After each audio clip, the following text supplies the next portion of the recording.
तो जय हिंद दोस्तों, एक बार फिर से स्वागत है आपका अभिजीत जीएस एक्सप्लोर सेंटर में। तो चलिए आज दीपावली के शुभ अवसर पर आप सभी को ढेर सारी शुभकामनाएं अभिजीत जीएस एक्सप्लोर सेंटर की तरफ से। तो चलिए आज हम जानेंगे भौतिक विज्ञान के बारे में, जानेंगे फिजिक्स के बारे में, जानेंगे कि फिजिक्स के बारे में कॉम्पिटिटिव लेवल पर हमको क्या पढ़ना है उसके बारे में जानेंगे। तो चलिए ध्यान दीजिएगा बोर्ड पे, फिजिक्स में हम भौतिकी एक परिचय के रूप में जानेंगे, भौतिक विज्ञान एक परिचय के रूप में, जिसमें हमको आज पढ़ना है मात्रक के बारे में पढ़ना है। फिजिक्स में हमको पढ़ना है मात्रक, यानी उसको इंग्लिश में बोलते हैं मात्रक को हम यूनिट बोलते हैं। तो आज यूनिट के बारे में जानेंगे, मात्रक के बारे में जानेंगे।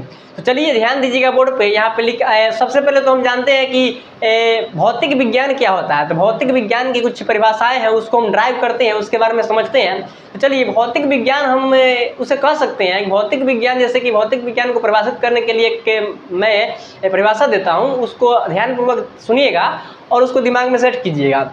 और देखिए भौतिक विज्ञान जो कि उसका परिभाषा इस तरह से हम कर सकते हैं कि भौतिक विज्ञान विज्ञान की वो शाखा है, भौतिक विज्ञान विज्ञान की वो शाखा है जिसमें हम द्रव्य या पदार्थ तथा ऊर्जा के परस्पर क्रियाओं के बारे में अध्ययन करते हैं। यानी कि उसमें हम द्रव्य, जिसको मैटर बोला जाता है इंग्लिश में मैटर, द्रव्य या पदार्थ एक ही होता है, इसको इंग्लिश में हम मैटर बोलते हैं, और तथा ऊर्जा यानी एनर्जी और उसके परस्पर क्रियाओं के अध्ययन को हम भौतिक विज्ञान के रूप में जानते हैं। और भौतिक विज्ञान का कुछ फैक्ट है उसके बारे में समझते हैं। तो भौतिक विज्ञान जो प्राकृतिक जगत का मूल विज्ञान है, भौतिक विज्ञान क्या है? तो प्राकृतिक जगत का मूल विज्ञान है। हम प्राकृतिक जगत का मूल विज्ञान इसको क्यों कहते हैं उसके बारे में समझते हैं, क्योंकि विज्ञान की कुछ अन्य शाखाओं का विकास जो है भौतिक विज्ञान के ज्ञान पर बहुत हद तक निर्भर करता है। यानी कि विज्ञान की कुछ अन्य शाखा है जो कि भौतिक विज्ञान के ज्ञान पर बहुत हद तक निर्भर करता है।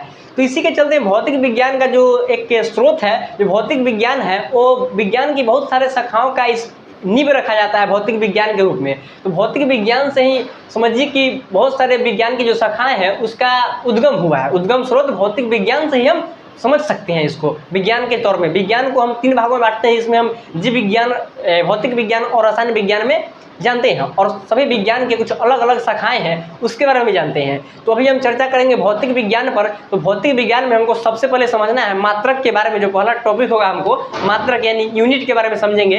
तो ध्यान दीजिएगा बोर्ड पे। तो चलिए मात्रक के बारे में पहले समझते हैं। तो मात्रक में यहाँ पे ध्यान दीजिएगा, इसको हम किस तरह से परिभाषित कर सकते हैं, किस तरह से इसको हम समझ सकते हैं। तो यहाँ पे ध्यान दीजिए कि इसमें लिखा गया है, मात्रक का जो परिभाषा है इसमें लिखा गया है कि किसी राशि के मापन के निर्देश मानक को मात्रक कहती है। यानी कि इसका मतलब हुआ कि किसी राशि यानी लंबाई हो गया, द्रव्यमान हो गया, ज्योति तीव्रता हो गया, विद्युत धारा हो गया, ये सब राशि है, यानी ये सब राशि के रूप में जाने जाते हैं। तो राशि का मापन यानी उसको मापने के लिए, राशि के मापन के लिए, मापन के निर्देश में जो कि हम मानक का प्रयोग करते हैं, यानी लंबाई को मापने के लिए हम मीटर का उपयोग करते हैं, द्रव्यमान को केजी में नापते हैं, और ज्योति तीव्रता को कैंडेला में, विद्युत धारा को एम्पियर में, वो सभी मानक है जो कि मात्रक के नाम से जानते हैं, जिसे मात्रक कहते हैं। तो मात्रक जो कि 2 प्रकार के होते हैं। मात्रक कितने प्रकार के होते हैं जो कि हम पहले आपको बोले हैं? मात्रक 2 प्रकार में कौन कौन से होते हैं? मूल मात्रक होते हैं और व्युत्पन्न मात्रक होते हैं। मूल मात्रक जिसको हम फंडामेंटल यूनिट बोलते हैं, और दूसरा है व्युत्पन्न मात्रक जिसको हम ड्राइव्ड यूनिट बोलते हैं। तो चलिए हम मूल मात्रक और ड्राइव्ड यूनिट के बारे में कुछ समझते हैं। तो मूल मात्रक वैसा मात्रक होता है, तो मूल मात्रक हम उसे कह सकते हैं जो किसी पर निर्भर नहीं रहता है, वो स्वतंत्र है, वो किसी पर आश्रित नहीं हो, वो अपना जो भी रूल है, जो कार्य है उसका वो स्वयं करेगा, वो किसी का हेल्प नहीं लेगा। मूल मात्रक का ही सिद्धांत है। और ड्राइव्ड यूनिट व्युत्पन्न मात्रक है जो कि मूल मात्रक के सहायता से ये अपना सभी कार्य को क्रियान्वित करता है। व्युत्पन्न मात्रक यानी ड्राइव्ड यूनिट जो कि मूल मात्रक पर, फंडामेंटल यूनिट पर आश्रित रहता है, व्युत्पन्न मात्रक। तो चलिए आप मूल मात्रक और व्युत्पन्न मात्रक के बारे में समझे हैं, और हम आगे समझते हैं। तो चलिए हम आगे समझते हैं मात्रक के बारे में। तो मात्रक में हमको आगे देखना है, यूनिट में हमको आगे देखना है कि आगे हम समझते हैं कि मात्रक में भौतिक राशि और भौतिक राशि के उसके एसआई पद्धति में मूल मात्रक क्या है और उसके संकेतों के बारे में समझते हैं।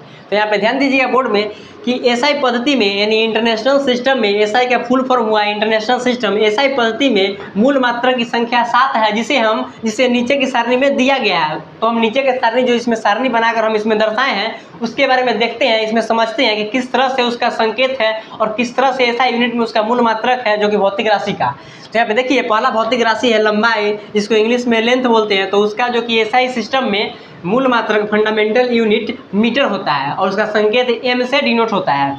और दूसरा है द्रव्यमान, जिसको इंग्लिश में हम मास के नाम से जानते हैं, MASS मास, जिसको द्रव्यमान बोलते हैं। तो द्रव्यमान का SI सिस्टम में मूल मात्रक फंडामेंटल यूनिट किलोग्राम होता है और इसको सिंबल है, इसका संकेत है इसका kg। और आगे है तीसरा है समय। तो समय को इंग्लिश में टाइम बोलते हैं और इसका जो कि SI पद्धति में फंडामेंटल यूनिट मूल मात्रक होता है सेकेंड होता है और इसको हम स्मॉल s से डिनोट करते हैं। और आगे देखते हैं ताप, टेम्परेचर, इसको इंग्लिश में हम ताप को टेम्परेचर के नाम से जानते हैं, जिसको हम SI सिस्टम में मूल मात्रक में फंडामेंटल यूनिट में हम SI सिस्टम में इसको केल्विन के रूप में जानते हैं और इसका सिंबल क्या है, संकेत क्या है, K है। और आगे है विद्युत धारा। तो विद्युत धारा जो कि इसका इंग्लिश में नाम है इलेक्ट्रिक करेंट। तो इलेक्ट्रिक करंट का जो कि SI मात्रक में SI मात्रक का मूल फंडामेंटल यूनिट में इसको हम बोलते हैं एम्पियर के नाम से जानते हैं, जिसका सिंबल है A। और अगला है ज्योति तीव्रता, इसको इंग्लिश में बोलते हैं लुमिनियस इंटेंसिटी। तो ज्योति तीव्रता का जो कि SI सिस्टम में मूल मात्रक है कैंडेला है और उसको हम CD के रूप में जानते हैं, कैंड। तो अगला है सातवां है, जिसका नाम है पदार्थ का परिमाण यानी मैग्नीट्यूड ऑफ मैटर। तो मैग्नीट्यूड ऑफ मैटर में पदार्थ के परिमाण का SI जो कि SI सिस्टम में मूल मात्रक होता है उसका मोल के रूप में उसको हम जानते हैं MOLE मोल, और इसका सिंबल होता है MOL, जिसको मोल बोला जाता है। तो चलिए आप समझे होंगे ये सभी के बारे में, जिसमें हमको समझना था कि भौतिक राशि और उसके SI के मूल मात्रक और उसका जो संकेत था, जो कि SI सिस्टम में SI पद्धति में भौतिक राशि का संकेत जाने हैं और उसका मूल मात्रक के बारे में जाने हैं। तो चलिए अब आगे समझते हैं हम SI सिस्टम के संपूरक मूल मात्रक, SI सिस्टम के संपूरक मूल मात्रक के बारे में समझते हैं। तो उसमें उसको इंग्लिश में बोलते हैं SI सिस्टम के सप्लीमेंट्री फंडामेंटल यूनिट, यानी SI सिस्टम के सप्लीमेंट्री फंडामेंटल यूनिट के बारे में हम समझेंगे। तो चलिए ध्यान दीजिएगा बोर्ड। आगे समझते हैं हम SI के संपूरक मूल मात्रक यानी SI सिस्टम के सप्लीमेंट्री फंडामेंटल यूनिट के बारे में समझते हैं। इसमें पहला है समतल कोण, इसको हम इंग्लिश में प्लेन एंगल के नाम से जानते हैं। तो समतल कोण का, जिसको हम SI सिस्टम में मूल मात्रक जो इसका है रेडियन के नाम से जाना जाता है और इसका सिंबल है RAD, संकेत है RAD, रेड। तो यहाँ पे इसका रेडियन के रूप में जानते हैं, इसका मूल मात्रक में SI सिस्टम में मूल मात्रक इसका रेडियन है और इसका सिंबल है रेड, RAD, रेड। और समतल कोण जिसको हम बोलते हैं प्लेन एंगल बोलते हैं। घन कोण, इसको हम सॉलिड एंगल के नाम से जानते हैं। तो सॉलिड एंगल का जो कि SI सिस्टम में मूल मात्रक है फंडामेंटल यूनिट है स्टेरेडियन के नाम से जानते हैं हम, जिसका शॉर्ट फॉर्म है सिंबल है SR, जिसको SR के नाम से जानते हैं। उसका SI सिस्टम में मूल मात्रक स्टेरेडियन है। और घन कोण जिसको हम इंग्लिश में सॉलिड एंगल बोलते हैं। तो प्लेन एंगल क्या है, प्लेन एंगल जैसे रेडियन क्या होता है, तो रेडियन क्या होता है, रेडियन एंगल, प्लेन एंगल क्या होता है। तो प्लेन एंगल जो कि जैसे कि जानते हैं हम कि वृत्त में वृत्त के त्रिज्या के बराबर लंबाई के कोई चाप खींचते हैं जो कि केंद्र पर मिलता है, तो उसको हम आंतरिक कोण के रूप में जानते हैं। केंद्र पर खींचकर उसको हम आंतरिक, जो कि वो केंद्र पर जो कोण बनता है वो आंतरिक कोण बनता है, जो कि हम सॉलिड प्लेन एंगल के नाम से जानते हैं। जो कि वृत्त के त्रिज्या के बराबर चाप को खींचकर जो वृत्त के केंद्र पर मिलाते हैं, वहाँ पर जो कोण बनता है वो आंतरिक होता है। इसको हम प्लेन एंगल के नाम से जानते हैं, उसको हम रेडियन कोण के नाम से जानते हैं। चलिए आप समझे होंगे, इसके बारे में हम आगे समझते हैं। तो चलिए मात्रक में कुछ और आगे समझते हैं, जिसको समझना है कि इसमें समझना यही है आगे कि SI के कुछ पुराने मात्रकों के पुराने मात्रकों के नए नाम और संकेत के बारे में समझना है। तो पहला है ताप, टेम्परेचर। तो टेम्परेचर में उसका जो ओल्ड नेम है, पुराना नाम है ताप का, जो कि इसका सिंबल के रूप में और इसका संकेत के रूप में है और इसका मूल मात्रक के रूप में इसको बोलते हैं डिग्री सेंटीग्रेड। तो डिग्री सेंटीग्रेड इसका पुराना नाम है और नया नाम है डिग्री सेल्सियस, जिसको डिग्री सेल्सियस इसको सिंबल है, डिग्री सेल्सियस सिंबल सेम ही है और इसका जो नाम है वो चेंज किया गया है। मूल मात्रक का जो नाम है SI सिस्टम में वो डिग्री सेंटीग्रेड से डिग्री सेल्सियस कर दिया गया है, जो कि नया नाम है। और इधर है आवृत्ति, यानी इंग्लिश में इसको हम फ्रीक्वेंसी के नाम से जानते हैं, फ्रीक्वेंसी। तो आवृत्ति को हम पहले जानते थे, पुराना नाम इसका ओल्ड नेम है कंपन प्रति सेकेंड, CPC इसका सिंबल है, कंपन प्रति सेकेंड, कंपन प्रति सेकेंड इसका पुराना नाम है। और नया नाम इसका है हर्ट्ज, इसको सिंबल है HZ, हर्ट्ज बोला जाता है आवृत्ति का नया, जो कि मूल मात्रक है हर्ट्ज और सिंबल है HZ। तो चलिए अब आगे समझते हैं ज्योति तीव्रता यानी लुमिनियस इंटेंसिटी। तो ज्योति तीव्रता का जो कि पुराना नाम है, ओल्ड नेम है कैंडिल शक्ति है, यानी कैंडिल पावर, CP से होता है कैंडिल पावर। तो कैंडिल शक्ति इसका पुराना नाम है, और नया नाम कैंडेला है जिसको CD के रूप में डिनोट करते हैं, संकेत है CD, और इसको कैंडेला के नाम से जो नया नाम है इसका ज्योति तीव्रता का। तो चलिए आप समझे होंगे कुछ मूल मात्रक के पुराना और नया नाम किस तरह से बदला उसके बारे में समझे होंगे, तो इसको ध्यानपूर्वक समझ लीजिएगा। तो चलिए अब आगे समझते हैं कुछ और। तो चलिए मात्रक में कुछ आगे समझते हैं जिसमें हम CGS पद्धति और SI पद्धति में कुछ मात्रकों का उसका मान दिया गया है उसके बारे में समझते हैं, किस तरह से इसको ड्राइव किया गया है। उससे देखिए यहाँ पे लिखा गया है कि बहुत लंबी दूरियों को मापने के लिए प्रकाश वर्ष का प्रयोग किया जाता है, अर्थात प्रकाश वर्ष दूरी का मात्रक है। प्रकाश वर्ष किसका मात्रक है? तो दूरी का मात्रक है। तो प्रकाश वर्ष जो कि बहुत लंबी दूरी को मापने में काम आता है। मान लीजिए जैसा कि होता है कि अंतरिक्ष में तारा का स्टार्स का डिस्टेंस मापना पड़ता है। स्टार्स जो कि बहुत ही प्रकाश वर्ष के दूरी पर स्थित रहते हैं। एक स्टार्स बहुत सारे प्रकाश वर्ष के दूरी पर स्थित रहते हैं। तो प्रकाश वर्ष जो कि दूरी का मात्रक है। तो चलिए हम आगे समझते हैं दूरी मापने का जो कि मात्रक है प्रकाश वर्ष, और आगे समझते हैं कि एक प्रकाश वर्ष में 9.46 इंटू 10⁻15 मीटर होता है, यानी कि एक प्रकाश वर्ष में 9.46 गुने 10⁻15 मीटर होता है एक प्रकाश वर्ष में। और आगे समझते हैं कि दूरी मापने की सबसे बड़ी इकाई पारसेक है, यानी कि दूरी मापने का डिस्टेंस मापने का सबसे बड़ा जो इकाई है वो पारसेक के नाम से जाना जाता है। तो यहाँ पे एक पारसेक बराबर होता है 3.26 प्रकाश वर्ष, यानी एक पारसेक बराबर होता है 3.26 प्रकाश वर्ष। और इसमें इसको अगर मीटर में प्रकाश वर्ष को मीटर में तब्दील करेंगे तो 3.08 गुने 10⁻16 मीटर होता है। तो देख लीजिए पारसेक का कितना मान होता है मीटर में और प्रकाश वर्ष में, एक पारसेक बराबर।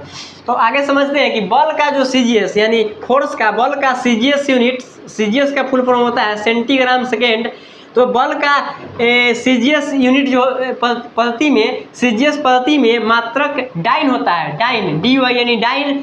CGS पद्धति में इसका मात्रक बल का क्या होता है? तो डाइन होता है। और SI पद्धति में न्यूटन होता है, और 1 न्यूटन बराबर 10⁵ डाइन होता है, यानी 1 न्यूटन बराबर 10⁵ डाइन होता है। और आगे देखिए कार्य की CGS पद्धति में मात्रक अर्ग होता है, अर्ग जो कि कार्य यानी वर्क का CGS पद्धति में CGS सिस्टम में जो मात्रक होता है यूनिट होता है वो अर्ग के नाम से जानते हैं। और इसका SI पद्धति में जूल होता है। कार्य का SI पद्धति में मात्रक क्या होता है? तो जूल होता है। SI यूनिट क्या होता है कार्य का? तो जूल होता है। और 1 जूल में 10⁷ अर्ग होता है। 1 जूल बराबर 10⁷ अर्ग।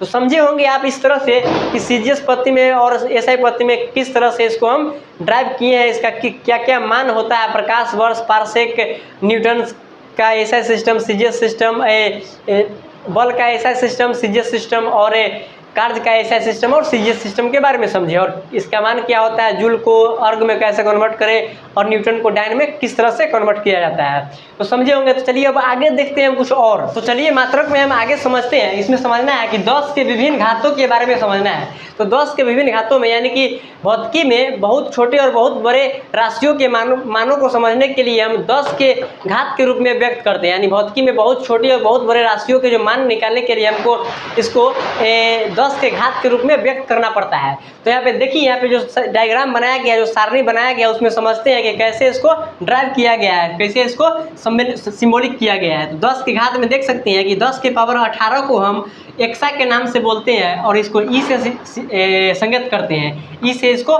सिंबॉलिक करते हैं हम। 10 के पावर 18 को क्या बोलते हैं? एक्सा बोलते हैं। और 10 के पावर 15 को क्या बोलते हैं? पेटा। 10 के पावर 15 को पेटा बोलते हैं, जिसे हम पी से डिनोट करते हैं। इसको हम ई से डिनोट करते हैं, इसको पी से डिनोट करते हैं 10 के पावर 15 को। और यहाँ पे 10 के पावर 12 जिसको हम बोलते हैं टेरा के नाम से जानते हैं, टेरा। इसको हम सिंबल के रूप में टी के नाम से जानते हैं।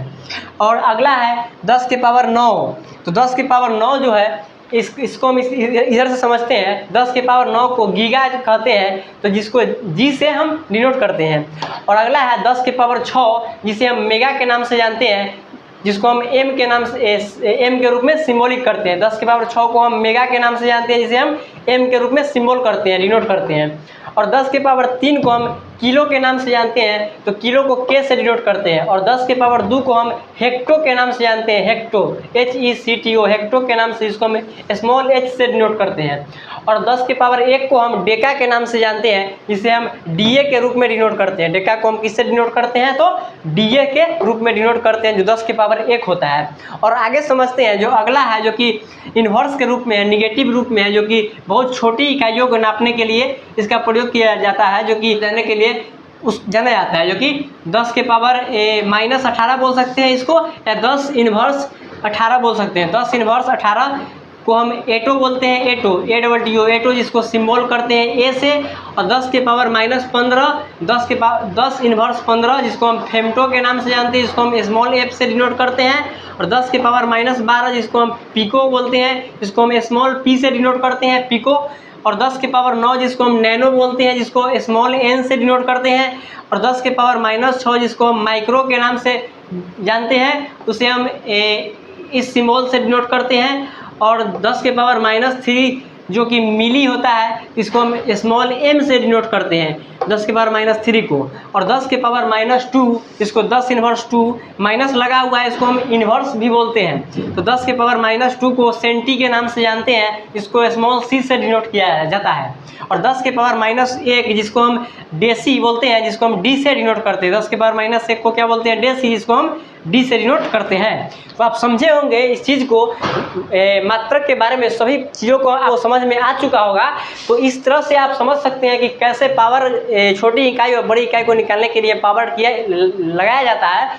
और फिजिक्स के सभी डेरिवेशन को, सभी न्यूमेरिकल्स को कैलकुलेट किया जाता है। तो चलिए हम आगे समझेंगे, ये सब समझ चुके हैं तो आगे हम वीडियो अलग अलग बनाकर समझेंगे। फिजिक्स भौतिकी के बारे में हम समझेंगे, अलग अलग जो कि एग्जामों के लिए महत्वपूर्ण टॉपिक होगा उसको हम लेकर आएंगे आप सबके बीच। तो चलिए आज के लिए दोस्तों इतना ही। तो इसी के साथ जय हिंद, जय भारत।